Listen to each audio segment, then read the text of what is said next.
এই তুমি শিল্পী, তুমি আমার পায়ে ধরো কেন? হ্যাঁ, আর এনজি তো রাজ্জাক সাহেবেরও হয়। তখন মান্না ভাইয়ের ছবি রিলিজ হলে মানে সুপার হিট। তুই শর্টটা এনজি করছো, মান্না ভাইয়ের কাছে মাপ চা। মান্না ভাই মারা যাবার পরে শিল্পী গো দুর্দশা আরম্ভ হয়েছে, এটা আপনাদের ভুল ধারণা। এটা যেই কইছে এটা ভুল কইছে।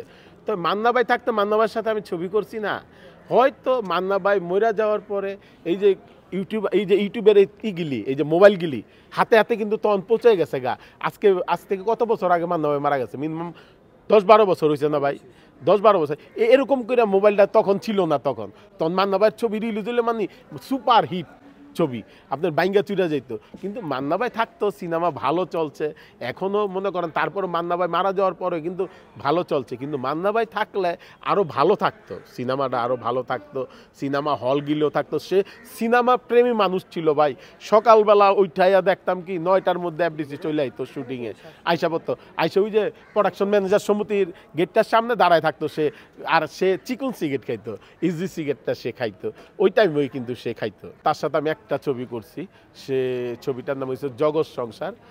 আপনার অমায়িক একজন লোক,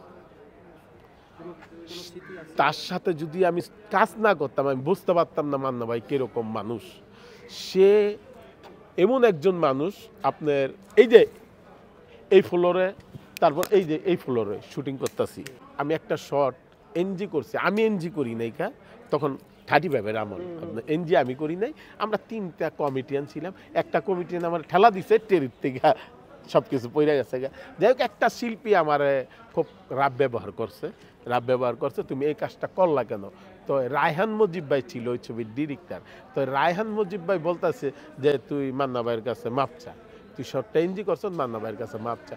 তো আমি চিন্তা করলাম যে মান্না ভাইয়ের কাছে ভাই পায়ে ধরতে গেছি, ভাই মাপ করে। এই তুমি শিল্পী, তুমি আমার পায়ে ধরো কেন? হ্যাঁ, আর এনজি তো রাজ্জাক সাহেবেরও হয়।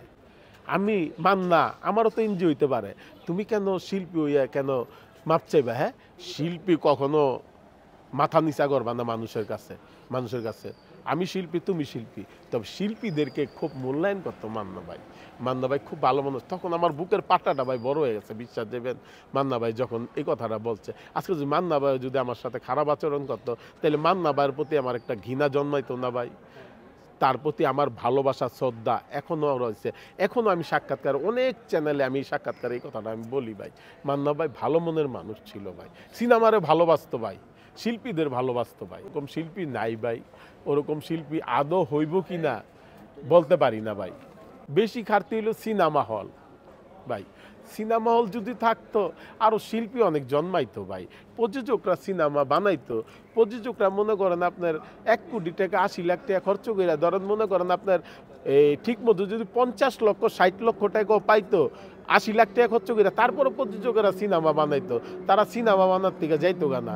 কিন্তু এখন মনে করেন যে অবস্থা দেখা যায়, একমাত্র সাকিব ভাইয়ের ছবির থেকে ওই টাকা পাওয়া যায়।